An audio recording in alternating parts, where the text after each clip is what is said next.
بسم الله الرحمن الرحيم. الحمد لله رب العالمين، والصلاة والسلام على سيد الأنبياء والمرسلين محمد بن عبد الله الأمين وعلى آله وأصحابه وأزواجه وذرياته وأهل بيته وسلم تسليما كثيرا أما بعد. اعوذ باللہ من الشیطان الرجیم. بسم اللہ الرحمن الرحیم. ان الصلاة تنہی عن الفحشاء والمنکر. صدق اللہ العلی العظیم. محترم بزرگوں اور دوستوں، دینی اور ایمانی بھائیوں، اللہ رب العزت کا شکر ہے، اس کا کرم ہے کہ اس نے اپنی بارگاہ میں آنے کی توفیق عطا فرمائی. حضرات، آج جمعہ کا دن ہے اور اس کی برکت سے ایک بڑا اجتماع تمام مسجدوں میں رہتا ہے. دوسری تمام نمازوں کے مقابلے میں جمعہ کا اجتماع اور جمعہ کی نماز کثیر تعداد میں ادا کی جاتی ہے، تو مناسب سمجھا جاتا ہے کہ ایک میسیج، ایک پیغام، ایک سندیش آپ کو دیا جائے تاکہ اس کے اکارڈنگ انسان اپنی زندگی کا سفر طے کر سکے اور صحیح راستہ ڈھونڈ کر صحیح ڈگر پر اپنی زندگی لگا سکے اور اس پر چل سکے. یہ کوشش رہتی ہے اور ہر جمعے کو کوئی نہ کوئی پیغام، کوئی نہ کوئی میسیج، کسی نہ کسی مدعے پر بات ہوتی ہے، صرف اس بنیاد پر کہ ہم دینی ماحول میں آ جائیں اور یہ دنیا جو آزمائش کی بھٹی ہے، یہ دنیا جو آزمائش گاہ ہے، یہاں پر ہم کسی طرح کامیاب ہو جائیں اور آخرت جو اس سے بہت بڑی چیز ہے اور ایک بہت بڑی جگہ ہے جہاں انسان کو ہمیشہ رہنا ہے، وہاں کی تیاری ہو جائے اور وہاں ہم 100% کامیاب ہو جائیں. لہذا اس کی تیاری کے لیے یہ دنیا ہے. دنیا میں کس طریقے سے آپ کو تیاری کرنی ہے، کس طریقے سے آپ کو جو ہے اپنے آپ کو ڈھالنا ہے، کس طرح دین کے تمام تقاضوں کو پورا کرنا ہے، یہ چیزیں ہمیں سوچنی ہے، سمجھنی ہے. جناب محمد رسول اللہ صلی اللہ علیہ وآلہ وسلم کے طریقے کو اپنانا ہے، ان کے اصولوں کو اپنا کر اپنی زندگی میں 4 چاند لگانے ہیں.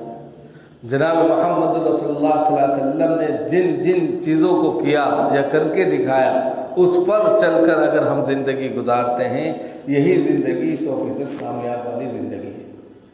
لہذا دنیا کے اندر بھی ہمیں کامیابی ملے گی اور پرسکون زندگی عطا ہوگی، اور اس کے بعد والی جو زندگی ہے جس کا نام آخرت ہے، اس میں بھی ہم صحیح معنوں میں ایک اچھی جگہ حاصل کریں گے جس کا نام جنت ہے اور جنت الفردوس. لہذا اس کے لیے ہمیں یہیں سے محنت کرنی ہے، اور محنت کو زیادہ خاص نہیں ہے. اللہ رب العزت نے آپ کو جو وقت دیا، جان دی، مال دیا، سب کچھ دیا، وہ آپ ہی کا ہے، لیکن اس میں سے کہا جو آپ کے پاس وقت ہے اسی میں سے کہا کہ 5 وقتہ نمازوں کی پابندی کرو. حافظوا علی الصلوات والصلاة الوسطی وقوموا للہ قانتین. اب ہمیں جو ہے نمازوں کی پابندی کیسے کرنی ہے، یہ ہمارا اپنا عمل ہے کہ ہم دنیا کے تمام کام کرتے ہیں، ہر جگہ مشغول رہتے ہیں، بزی رہتے ہیں، کوئی ایسا کام نہیں کہ جو ہم نہ کر سکتے ہوں، کوئی کام چھوٹ نہیں پاتا ہم سے. لہذا جب ہم اپنی دنیاوی ایکٹیویٹی میں اتنے سرگرم ہیں، ہر کام کو بہت ہی اچھے سے پورا کرتے ہیں، تو پھر خدا کے مطالبے کو پورا کیوں نہیں کرتے؟ خدا نے جو ہر ایک انسان پر، چاہے وہ مرد ہے یا عورت، دن میں 5 مرتبہ 5 نمازیں فرض کی ہیں. لہذا ان کو ان کے وقت میں ادا کرنا سب سے بہترین عمل ہے. ایو اعمال احب الی اللہ الصلاۃ علی وقتها. سب سے بہترین عمل جو اللہ کے نزدیک ہے وہ نماز کو اس کے وقت میں ادا کرنا ہے. اور ہم یہ سوچتے ہیں کہ دنیا کما لیں، 4 پیسے کما لیں۔ پیسہ آپ نے کما لیا، دنیا بھی کما لی، عہدے بھی کما لیے، منصب بھی حاصل کر لیے، لیکن بعد میں کیا ہے؟ ایک دن ریٹائرمنٹ جو ہوتا ہے نا، ریٹائر ہونا ہے آپ کو، ان تمام چیزوں کو چھوڑنا ہے آپ کو، چاہے وہ منصب ہے یا عہدہ ہے یا روپیہ یا پیسہ ہے یا یہ دنیا ہے، سب کو چھوڑنا ہے۔ جب ان چیزوں کا کوئی مول نہیں ہے، کوئی وجود نہیں ہے، تو پھر ان کے پیچھے اتنا پڑنا کیوں ہے؟ لیکن یہ عمل جو صرف اور صرف ایک اللہ کی خوشنودی کے لیے کیا جاتا ہے، ایک اللہ کو بڑا مان کر اس کی کبریائی ادا کی جاتی ہے، اس کی بندگی کی جاتی ہے، یہ عمل وہ عمل ہوتا ہے جو خدا کے نزدیک سب سے معتبر اور سب سے اعلیٰ مانا جاتا ہے۔ اور اللہ رب العزت اپنے فرشتوں پر ناز کرتے ہیں، میرا یہ بندہ، اس نے مجھے دیکھا نہیں لیکن اس کے باوجود میری یہ عبادت کر رہا ہے، میری بندگی کر رہا ہے، لہذا یہ عمل اس کا مجھے بڑا محسن معلوم ہوتا ہے، مجھے بہت اچھا لگتا ہے۔ اسی لیے کہا صلاۃ والا ہوتی ہے، نماز کو اس کے وقت میں ادا کرنا اللہ کے نزدیک سب سے بہترین ہے۔ آج ہم نماز سے سب سے زیادہ دور ہیں۔ ایک چھوٹا سا فارمولہ آپ کو بتاتے ہیں ابھی 4-6 دن کا، کتنے افسوس کی بات ہے، سوچنے سمجھنے کا مقام ہے۔ اس وقت ہندوستان کی جو صورت حال ہے، اس صورت حال میں بالکل کلیہ طور پر اور کھلم کھلا اعلانیہ طور پر کفار مکہ نے اعلان کر دیا کہ مسلمانوں کو کاٹو مارو، بالکل کھلم کھلا اعلان کر دیا انہوں نے۔ جب ایک غیر مسلم، ایک کفار متحد ہو گیا ہے کہ مسلمانوں کو کاٹو مارو، کھلم کھلا اعلان ہے قتل عام کا، اب بھی اگر مسلمان سوتا رہے تو یہ اس کی محرومی کی سب سے بدترین مثال ہے۔ اس کو تو چاہیے جتنا بڑا مجمع یہ اس وقت جمعے کا ہوتا ہے، یہی مجمع اگر فجر میں آ جائے ان کے ویسے رونگٹے کھڑے ہو جائیں۔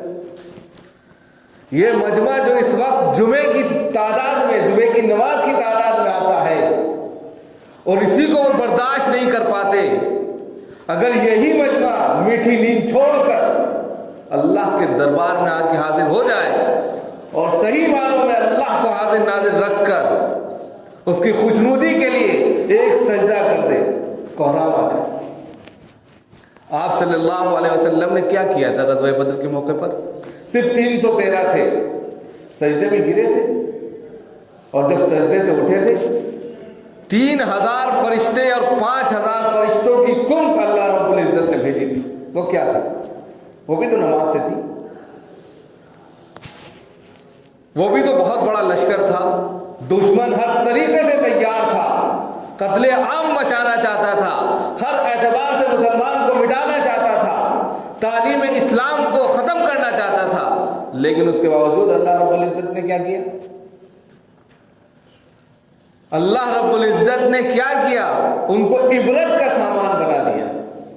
بڑے بڑے دگج جو اس وقت کے سپہ سالار مانے جاتے تھے، چودھری، اس وقت کے ٹھیکیدار، مردے پڑے ہوئے تھے، اور جس میں ان کو پھینکا گیا تھا جس کنویں میں، وہاں آپ صلی اللہ علیہ وسلم نے ان کو مخاطب کر کے کہا تھا کہ تم سن رہے ہو نا؟ اور سب نے کہا کہ یہ تو مردہ ہے، کہنے لگے اس وقت یہ سب سے زیادہ سن رہے ہیں۔ مردہ اس وقت سب سے زیادہ سنتا ہے جس وقت یہ دنیا سے چلا جاتا ہے، کہ تم کیا کیا نہیں کہا کرتے تھے، یہ کر دیں گے، وہ کر دیں گے، مار دیں گے، کاٹ دیں گے، آج تمہاری حیثیت کیا ہے؟ تم اپنے اوپر سے ایک مکھی تک نہیں اڑا سکتے، تم مار اور کاٹنے کی بات کرتے ہو۔ 313 کے اس لشکر نے 1000 لوگوں پر فتح حاصل کی اور ان کو شکست دی، اور ایسی شکست دی کہ تاریخ اسلام کے پوری کی پوری ہسٹری میں یہ سنہرے لفظوں سے لکھا گیا کہ بدر کا واقعہ کتنا خطرناک تھا، اور بدر کا پس منظر اسلام کی بڑھوتری کے لیے سب سے بہترین مثال ہے۔ لہذا ایسے وقت میں جس وقت قتل عام کے اعلان ہو رہے ہوں، اس وقت ضروری یہ ہے کہ ہم سب اللہ کی طرف رجوع کریں، اللہ کے دربار میں آ کر جس طرح جناب محمد رسول اللہ صلی اللہ علیہ وسلم نے خدا کے سجدے میں گر کر، خدا کے لیے سجدے میں گر کر اور خدا کی بندگی بجا کر مدد حاصل کی اور کہا اے اللہ اگر آج یہ مٹھی بھر جماعت ہلاک ہو گئی تو پھر وہ زمین پر تیرا نام لینے والا کوئی باقی نہیں رہے گا۔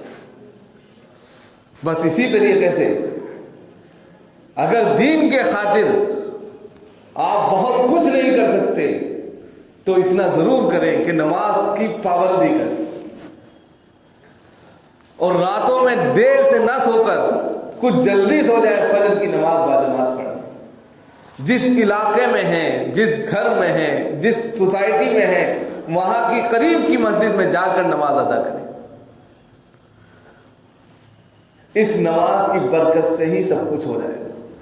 آپ کو کچھ کرنے کے لیے نہیں کہا جا رہا ہے، آپ سے صرف یہ مطالبہ ہے کہ اللہ نے جو ہر انسان پر نماز فرض کی ہے اس نماز کو اس کے وقت میں ادا کر دیا جائے، اور یہی چیز پھر کیا بنے گی؟ ان الحسنات یذہبن السیئات، جیسے جیسے اچھائی آئیں گی آپ اچھے کرم کریں گے، برائیاں ختم ہو جائیں گی۔ اس وقت سیاسی منظر نامے پر صرف ایک کیٹیگری کو بدنام کر کے اس کو مہرہ بنا کر اس پر کھیل کھیلا جا رہا ہے، اور آپ جو ہے پیادے کی طرح پٹتے جا رہے ہیں۔ آپ کو اللہ رب العزت نے سب کچھ دیا ہے، وہ دولت آپ کو دی ہے جو کسی کے پاس نہیں ہے، لیکن احساس کمتری کی بنیاد پر ہم یہ سوچتے ہیں کہ یہ کچھ بھی نہیں۔ آپ نماز میں اللہ سے قریب ہو جاتے ہیں، آپ نماز میں اللہ سے باتیں کرتے ہیں، آپ نماز میں اپنا دکھڑا خدا کو سناتے ہیں۔ آپ خود بتائیے، جس کا سب کچھ اللہ ہو جائے، اللہ خود کہتا ہے کہ بندہ میری نماز پڑھتا ہے، میرے لیے یعنی کہ نمازیں پڑھتا رہتا ہے، اتنا زیادہ وہ نمازیں پڑھنے لگتا ہے کہ وہ فرائض کا اہتمام کرتا ہے، سنن کا اہتمام کرتا ہے، نوافل کا اہتمام کرتا ہے، کرتے کرتے پھر وہ کیا ہوتا ہے؟ میرا ہاتھ بن جاتا ہے، میرا پیر بن جاتا ہے، میری آنکھ بن جاتا ہے، یعنی اس کا وجود بن جاتا ہے۔ پھر وہ جو مانگتا ہے میں اس کو دیتا ہوں، حدیث قدسی، وہ پناہ چاہتا ہے تو میں پناہ عطا کرتا ہوں۔ اب آپ بتائیے، خود اللہ رب العزت کہنے کے لیے تیار ہے، دینے کے لیے تیار ہے، ہم لینے کے لیے تیار نہیں ہیں۔ ہم یہ سوچتے ہیں کہ نماز پڑھیں گے تو بھائی سب سے زیادہ مشکل کام یہی ہے، اور نماز سے ہمیں پتہ نہیں کیا الرجی ہوتی ہے، اور حقیقی مانو تو نماز میں سکون ہے، اطمینان ہے، ہر اعتبار سے پریشانیوں کا خاتمہ ہے، اور قرآن خود کہتا ہے ان الصلاۃ تنہی عن الفحشاء والمنکر، نماز بے حیائی سے، بری باتوں سے، غلط چیزوں سے روکتی ہے۔ آج کے وقت میں آپ خود دیکھ لیجئے کتنی بے حیائی پھیلی پڑی ہے، کتنی برائیاں عام ہیں۔ ان سے بچنے کے لیے، اس ایمان کو بچانے کے لیے کم از کم نمازی کا اہتمام کریں۔ لیکن ہمیں افسوس اس بات کا ہوتا ہے، ہمارا نوجوان جو طبقہ ہے، نئی نسل جو ہے، وہ دین سے اتنی دور ہے کہ ان کو معلوم ہی نہیں کہ ہمیں نماز پڑھنی کیسے۔ ہم ہر چیز سیکھتے ہیں اور سیکھنے کی کوشش کرتے ہیں، فنکار بننا چاہتے ہیں، لیکن نماز کے تعلق سے ہم یہ نہیں پوچھ سکتے کہ نماز میں پڑھا کیا جاتا ہے۔ ایک بڑی تعداد کو یہ نہیں پتا کہ نماز میں کیا کیا چیزیں پڑھی جاتی ہیں اور کیا کیا چیزیں ضروری ہیں، اور یہی نتیجہ ہے نماز سے ہم دور ہیں۔ ہم نے ہر چیز میں محنت کی، ہر چیز کو حاصل کرنے کے لیے اپنا وقت دیا، پیسہ دیا، لیکن دین کو سیکھنے کے لیے ہمارے پاس نہ تو وقت ہے اور نہ پیسہ ہے، اور نتیجہ کیا ہے کہ ہم اس سے دور ہیں۔ اور جب دور ہوں گے تو پریشانیاں، مصیبتیں اتریں گی، رحمتیں اور برکتیں نہیں اتریں گی۔